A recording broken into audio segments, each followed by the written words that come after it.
தமிழக முதலமைச்சரின் பிறந்தநாளை முன்னிட்டு கும்பகோணத்தில் உள்ள அரசு பள்ளி மாணவர்களுக்கு கல்வி ஊக்கத்தொகை மற்றும் தங்க நாணயங்கள் வழங்கி கௌரவிக்கும் விழா நடைபெற்றது.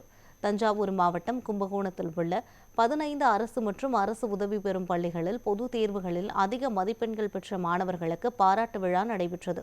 நிகழ்ச்சியில் சிறப்பு விருந்தினராக கலந்து கொண்ட வேளாண் துறை அமைச்சர் வினோத் பொதுத் தேர்வுகளில் முதலிடம் பெற்ற மாணவர்களுக்கு தலா 5,000 ரூபாயும், 2ஆம் இடம் பெற்ற மாணவர்களுக்கு தலா 3,000 ரூபாயும் வழங்கி கௌரவித்தார்.